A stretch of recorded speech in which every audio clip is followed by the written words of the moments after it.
Yo l'équipe, on se retrouve ici pour un tout nouveau format avec Yoni et Sarah. Là, ce serait une interview un peu plus posée. Il va nous présenter un peu son boulot. Il est coiffeur. Je te laisse te présenter. Bonjour tout le monde, j'espère que vous allez bien. En tout cas, moi c'est Yoni, ou Rosel pour les personnes aussi. Du coup, je suis coiffeur et on connaît également son nom de HK Maya. Et ça fait précisément 5 ans que je pratique cette profession. Alors moi je m'appelle Sarah, du coup je suis l'amie de Rosel et je suis venue l'accompagner pour l'interview. Est-ce que tu peux nous expliquer comment tu as commencé un petit peu la coiffure? Alors moi j'ai commencé, il faut savoir que j'étais au lycée du coup. Et j'étais en terminale si je me rappelle bien. Et de base, moi je suis quelqu'un, je suis vraiment très débrouillard. Donc en fait je touchais déjà un peu à tout. Et à l'époque, rien à voir, en fait, je faisais des tiramisu. Ah ouais? Donc, rien à voir. En fait, moi, j'ai été dans toutes sortes de milieux, en vrai. Et par la suite, en gros, c'était vraiment sur un côté, en plus, il me semble. Donc, j'avais fait des vanilles comme ça, un pote à moi qui m'avait appelé, il m'a dit, ouais, et tout, j'ai pas de coiffeuse, donc est-ce que je fais des vanilles? Je lui ai dit, bah, viens, comme ça, je t'aide. Et ça a débuté à partir de là, donc 1, 2, 3 fois, 4 fois. Et c'est là que ma carrière a vraiment démarré, en vrai. Mais du coup, avant, tu faisais quoi? Tu étais vraiment spécialisé tout ce qui était vanille, natte, tresse, dread et tout? Ou c'est quoi que tu as commencé aussi à te spécialiser, genre? Alors, tout ce qui est bread, déjà, c'est pas forcément quelque chose que j'aimais. Et les nattes collées aussi, déjà, je les faisais pas. Je détestais les nattes collées. C'est rare d'entendre ça chez un coiffeur, mais je détestais les nattes collées, c'est-à-dire, j'en faisais pas. Et je me suis vraiment plus spécialisé sur les perruques. Ça a été à partir d'une rencontre que j'ai fait en 2022, donc tout ça, tout ce que je suis en train de dire, en fait, c'est vraiment en 2022 que ça s'est passé. Ok. Donc on arrive sur quoi, 4-5 ans? Ah, j'avoue. 4-5 ans. Et c'est une amie à moi, du coup, qui était dans les perruques de base. Et elle aussi, rien à voir, je l'avais rencontrée au travail, donc en fait, c'est du porte-à-porte pour te dire. Mais en fait, rien à Tu voir. travaillais chez qui? Je travaillais chez Jenning. Attends, c'est elle où l'entreprise? C'était à La Défense. Donc, Parce que tu sais que j'ai fait 1 an avant de faire de l'immobilier, j'ai fait 1 an dans une entreprise de porte-à-porte avec du télécom. Ça s'appelait Volching. Ah ouais? Elle Lunaire, frère. J'ai fait toutes les cités de France. En tout cas, ouais, j'ai pas kiffé, donc à partir de la rencontre de ma pote, donc il s'appelle Awa, donc dédicace à Awa au passage. Et du coup, elle m'avait dit, ouais, mais en vrai, pourquoi tu essaies pas de te lancer, tester un petit peu et tout, je trouvais ça intéressant, donc j'ai essayé. Ouais, au début, c'était pas du tout ça, c'était vraiment pas ça. Mais à forcerie, et avec la persévérance, du coup, ça a fini par payer. Et toi, du coup, il a commencé avec toi ou il t'a avec d'autres personnes? Bon, on peut dire que je fais partie quand même des premières personnes qui l'a coiffé parce qu'on se connaissait, comme il a dit, depuis le collège. Ouais. Donc quand il a commencé à se lancer dans la coiffure, bien évidemment, il me dit, oui, voilà, j'ai tel projet ou j'ai telle ambition. En tant qu'ami, mon rôle aussi, c'est de le soutenir. Donc Ouais, bien sûr. on peut dire que j'ai fait partie des premières à venir me coiffer chez lui. Et en fait, les premières fois qu'il a fait des pauses avec toi, tout ça, est-ce que tu trouvais qu'il s'y prenait un peu de manière agressive ou c'était quoi ton ressenti à toi tout à non. début? Bon, je pense qu'il n'est pas comme. C'est pas le cas agressif de base, franchement, il n'est pas agressif et ça veut dire que même dans sa manière de coiffer, il essaie de faire attention quand même d'être minutieux, même si bien évidemment, on va dire le niveau d'avant n'est pas le même que maintenant, Normal. mais quand même, il a toujours essayé de faire au mieux, de vraiment rendre le meilleur, que vraiment ce soit potable comme on dit. Tu lui donnais des conseils aussi parce que bon, t'es une femme. Tu avais certaines attentes aussi. Tu es déjà allé, je suppose, chez d'autres coiffeurs. Mais qu'est-ce que tu as pu lui dire qui l'a aussi poussé à s'améliorer?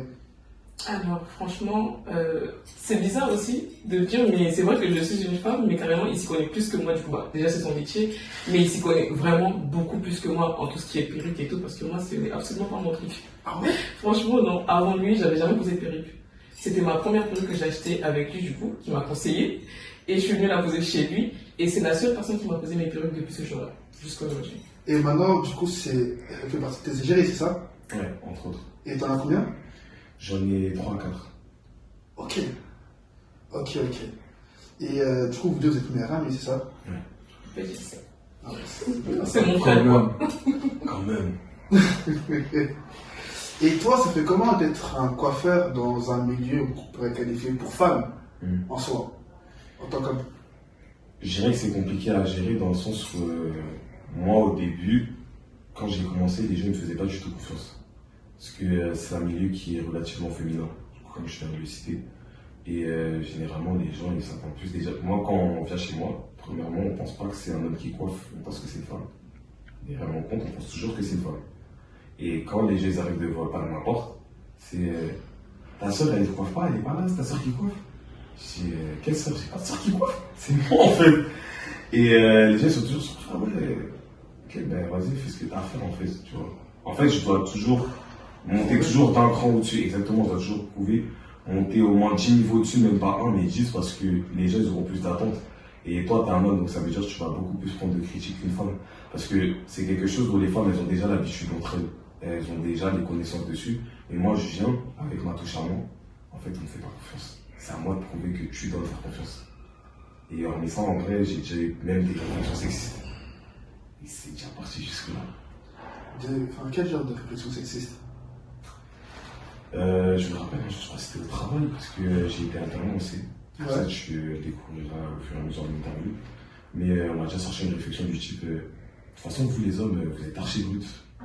Vous savez pas faire, les hommes, vous n'êtes pas délicats.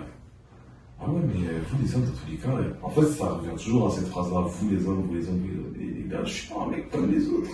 Je suis moi en vrai, tu vois.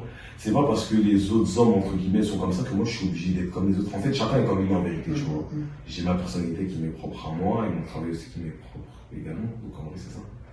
Et par exemple, là, tu vois, toi aujourd'hui, là, ça fait quoi? Ça fait 5 ans à peu près que tu es dans la coiffure.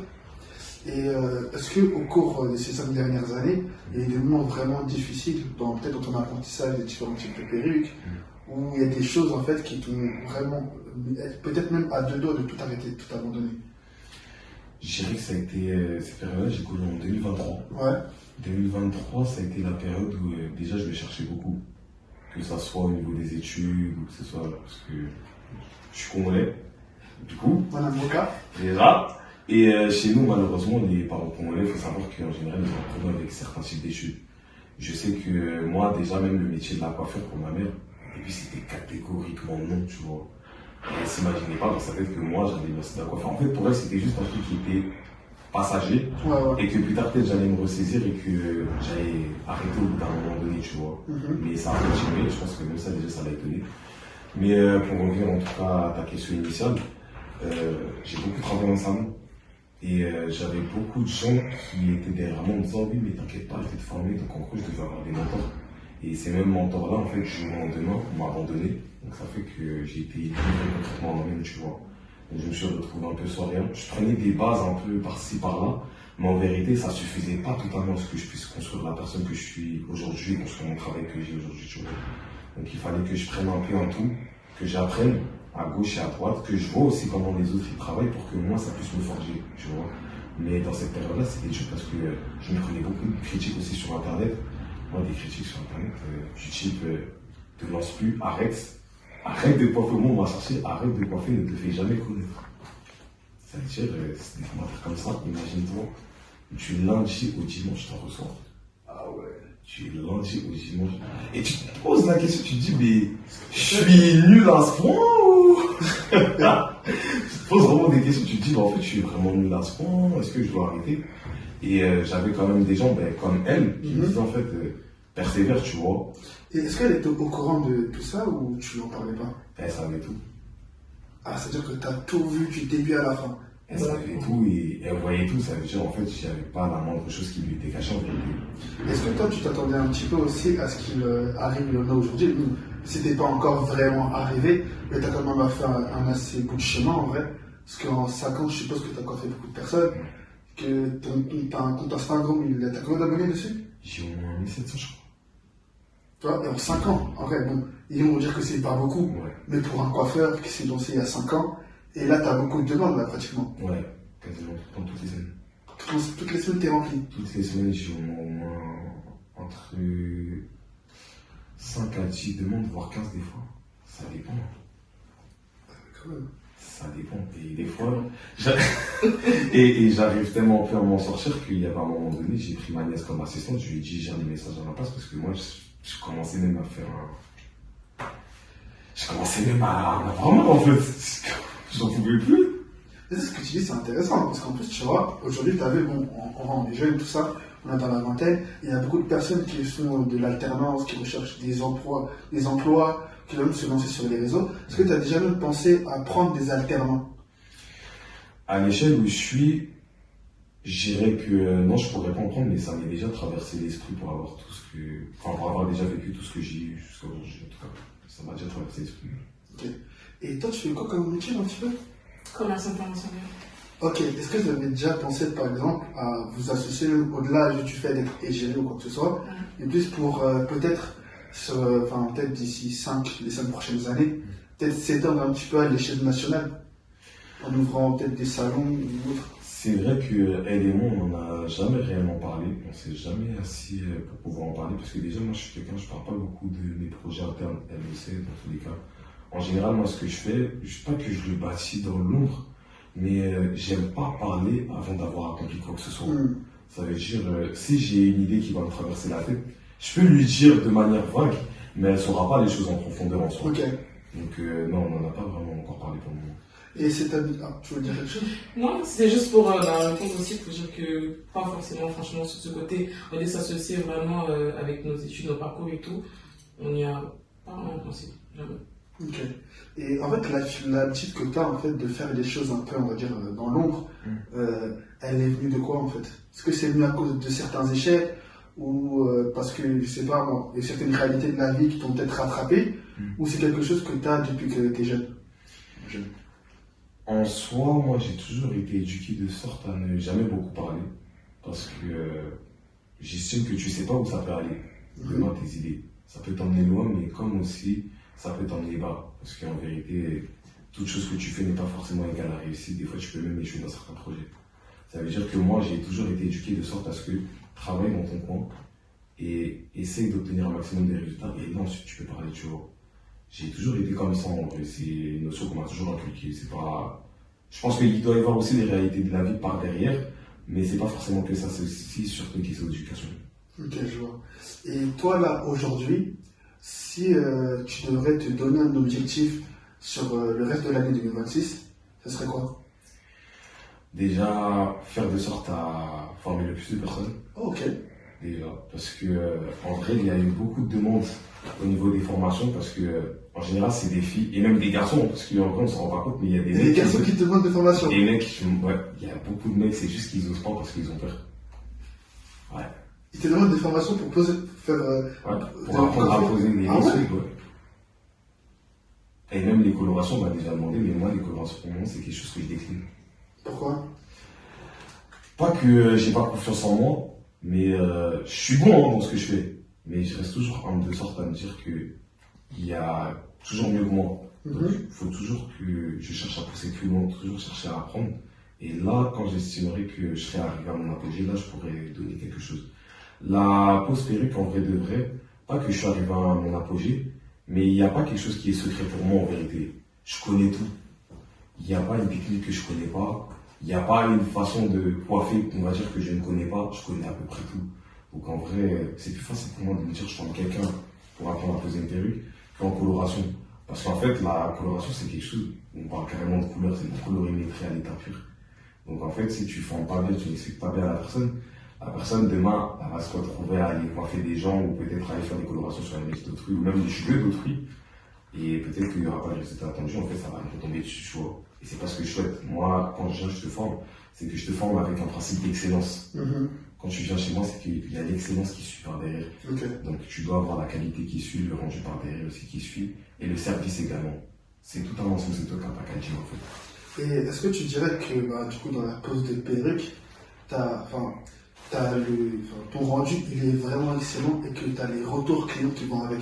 Parce que toi je suppose que tu es satisfaite vu que tu es gérée. Et est-ce que tu as déjà eu par exemple des personnes qui t'ont fait des retours vraiment pas objectifs? Dans le sens où par exemple la pose elle est objectivement bien, mais la personne elle va voir ses amis et tout ça, elle leur dit ouais non par contre n'allez pas chez lui, c'est horrible. Okay. L'accueil c'est zéro, l'endroit il pue, enfin tu vois. Après puer personnellement ça arrivera pas chez moi. Ah oui mais ça arrivera pas chez moi. Mais ouais, j'ai déjà eu des personnes, surtout en général, quand les filles elles viennent se coiffer chez moi, le problème c'est que moi je suis une personne que je communique beaucoup. Ouais. Et je dis toujours, dis-moi avant que je termine ta prestation, si tu veux modifier quelque chose, si tu veux améliorer quelque chose, en fait, de sorte à ce que tu ne ressors pas avec quelque chose d'insatisfait, tu vois. Le but, c'est pas de créer des éternels insatisfaits, qu'il y en ait des fois, mais c'est pas ça le but, en fait, c'est que tu ressors de chez moi avec le sentiment d'être conquis, tu vois, et que par la suite, tu reviennes, que tu sois fidélisé. Ça m'est déjà arrivé, mais dans le cas où, en général, je te pose la question, est-ce que tu as aimé, tu me réponds oui, et que par la suite, tu dises non, en fait, derrière. C'est des choses qui me sont déjà arrivées à plusieurs reprises. Pas autant de fois que ça, mais quand même, ça m'est déjà arrivé. Est-ce que toi, personnellement, parce que bon, c'est bon, tu coiffes, Ouais. mais toi aussi on te coiffe, c'était jamais arrivé que tu vas dans un barbeur, le coiffeur il te rate, mais parce que t'es gentil, tu dis rien, tu payes, mais quand tu sors, tu rages. Si, de ouf. Ça m'est déjà grave arrivé. Mais après, le truc, c'est quoi? C'est que je me dis, les femmes et les hommes, c'est pas pareil. Tu sais pourquoi je me dis ça? Parce que les hommes, on est moins prise de tête que les femmes. Désolé, c'est pas pour être sexiste. Hein. Non, mais t'as raison. C'est pas Non, pour... t'as raison. Non, t'as raison, frère. C'est pas pour être sexiste, mais les femmes, elles sont plus prises de tête et elles sont plus, comment dire, plus minutieuses sur certains détails, tu vois. Ouais. Donc en fait, les femmes, elles auront plus un œil que nous, les hommes, on n'aura pas. Nous, en vrai, les mecs, en vrai, on aura pour la Z, c'est fini, tu vois. Disons la vérité, pour la Z, c'est fini. Non, mais mais elle, en d'accord. fait, elle va aller, par exemple, je sais pas, je suis dans un exemple, je sais que c'est pas ce que tu fais, mais tu vas aller en boîte avec tes copines, elles vont toutes voir que ta pose, elle est pas correcte, en fait, elles vont parler. Et le problème aussi à l'ère des réseaux sociaux où on est, c'est que tout le monde affiche. Ouais, pour le coup. Tout le monde affiche. Donc demain, elle va sortir, ses copines vont lui dire ouais, mais c'est pas propre et tout, ben vas-y, affiche-le.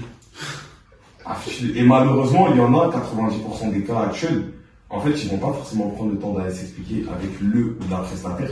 Et directement, en fait, ils vont aller sur les réseaux et dire que ouais, n'allez jamais sur ce prestataire-là ou ce prestataire-là. Mais en vrai, t'as pas forcément cherché à régler ton problème en amont, tu vois. Si tu rentres dans un cas où tu es en total désaccord avec le vendeur ou le prestataire ou autre, ça c'est autre chose, tu vois. Et même j'estime que le client est roi de base, donc en vrai, tu dois toujours faire un minimum en sorte de pouvoir arranger la clientèle. C'est ça en vrai. Et toi, est-ce que, par exemple, bon, en vrai, comme tu es géré, je pense que, bien, bon, comme j'ai déjà dit, tu es déjà satisfaite des prestations qu'il te fait. Oui. Est-ce que tu as déjà eu à proposer à des membres de ta famille, à des femmes de ta famille, tout, de venir te coiffer chez lui, ou même des amateurs qui t'ont dit, purée, ta pose, elle est incroyable. C'est qui ton coiffeur? Après, donc, ça m'est déjà arrivé, bon, des fois quand je vais me coiffer chez lui pour aller dans des événements, des mariages, etc., qu'on me dise ah bah oui, bah, pour le coup, franchement, c'est pas fait, en vrai, c'est vraiment tes propres cheveux et tout. Bon, ça, c'est la phrase qui revient. Et du coup, bah, je conseille tout le temps, je le partage sur mes réseaux et tout. On va dire, je conseille à mes proches vraiment. J'ai déjà ramené ma mère pour me coiffer chez lui plusieurs fois, mes mamans, parce que j'ai beaucoup de mamans. Donc, oui, je le conseille. Et bah, après, moi, mes amis aussi, c'est pas trop des personnes qui sont aussi très perruques, on va dire. Donc, ça veut dire, il n'y en a pas beaucoup. Enfin, je pense même pas qu'il y en a une qui soit déjà venue se coiffer chez toi. Si, quand même. Qui... Saint-Tiche. Ah bah oui, du coup. Si, pour un mariage qu'on avait eu l'année dernière, Ok. il y avait une qui s'était fait coiffer par lui. Mais du coup, il n'y en a pas tellement, mais en tout cas, je le conseille tout le temps. Et après, pour revenir sur la question que tu avais posée tout à l'heure, parce que tu avais demandé est-ce que je lui donnais des conseils, Ouais. et vu que je suis gérée, c'est que je suis satisfaite, oui. Mais après, moi aussi, je suis quelqu'un de quand même perfectionniste. C'est vrai que je ne m'y connais pas trop, mais je suis quand même quelqu'un d'assez pointilleux. Ça veut dire que même quand il me coiffe, même bah, aujourd'hui, avec la coupe que j'ai actuellement, je peux des fois lui dire, essaie de revoir ce côté-là, ou essaie de revoir ci, de revoir ça, même si il se connaît plus que moi. Mais des fois, il y a des choses où, bah, n'empêche, je suis une femme. Donc, quand je me regarde et que je vois que tu as ce côté-là, c'est pas trop ça, je lui dis, il corrige, et voilà. Après, bon, on est amis de base, donc ça va. Ouais, c'est plus facile de C'est toute façon, voilà. C'est plus facile, mais après, il faut savoir quand même accepter la critique, ami ou pas ami, tu vois. Parce qu'en vrai, il faut se le dire, c'est qu'elle fait ça dans un but, c'est que moi, je puisse évoluer encore plus que je ne le suis déjà aujourd'hui. Du moins, plus que je suis déjà arrivé au stade que j'ai là, tu vois. Et personnellement, je le prends pas mal. Avant, c'est vrai que l'ego, malheureusement, fait que je prenais tout mal. Et ça veut dire que je voulais même pas entendre une seule réflexion. Pour moi, c'était pas que c'était parfait, mais j'ai toujours été quelqu'un qui avait du mal avec les réflexions et je le reconnais, tu vois. Je confirme. J'ai toujours été quelqu'un qui a du mal avec les réflexions, donc en soi, me dire que j'accepte que quelqu'un me critique, c'était compliqué pour moi. Et en fait, en grandissant aussi, parce que j'ai commencé à coiffer, j'avais 18 ans, aujourd'hui je te parle, j'en ai 22.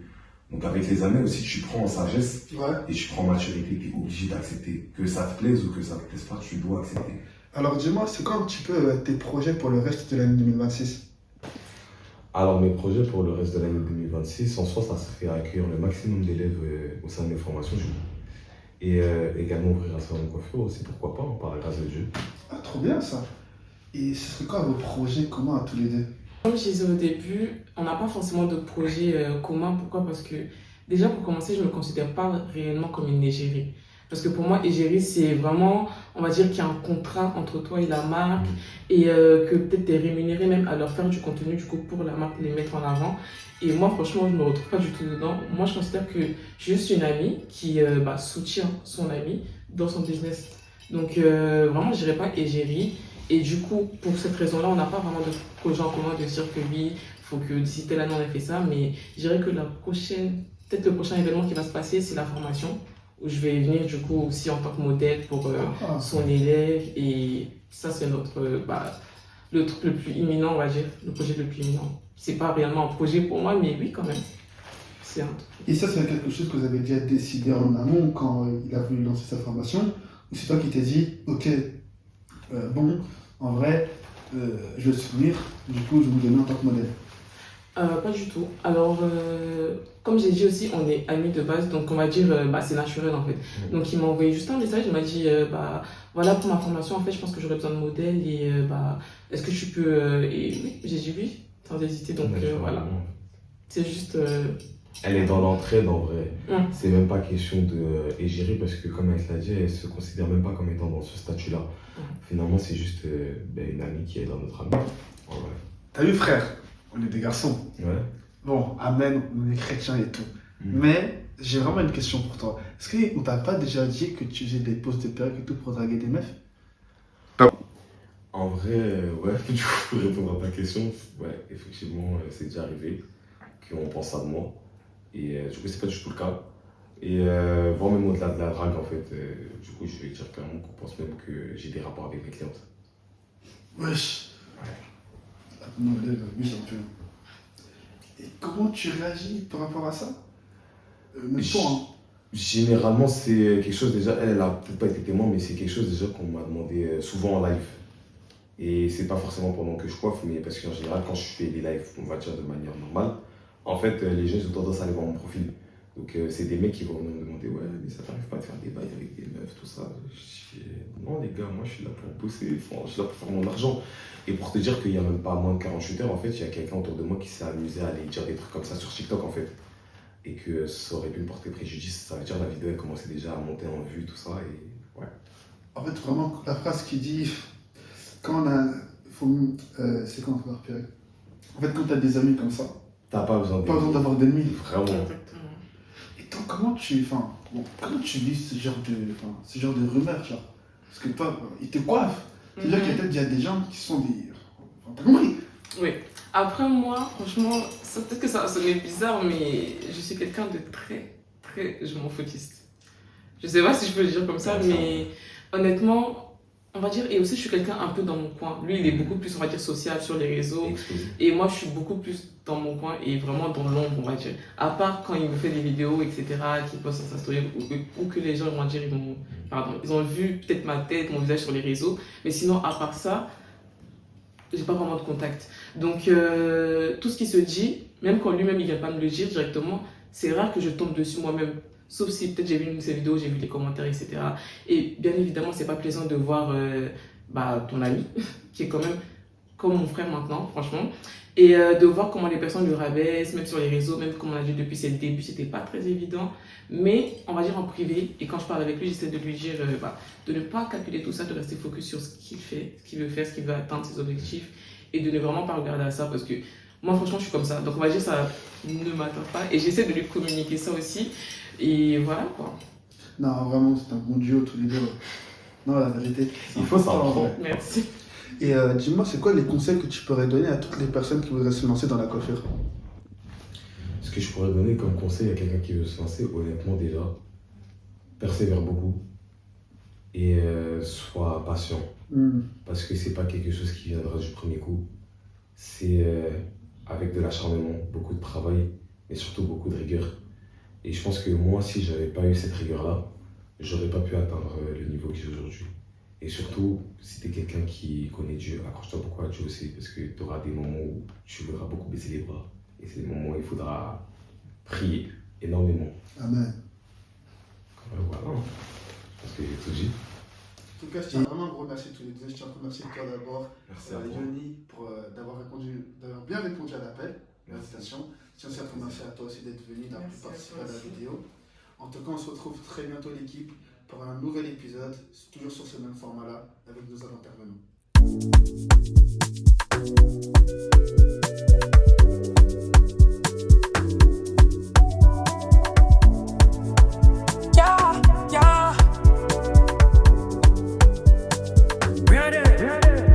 I woke up, I feel good, I'm alive, it's so nice. It is still enough to bless the Lord, still 18 to bless the Lord, the moon night.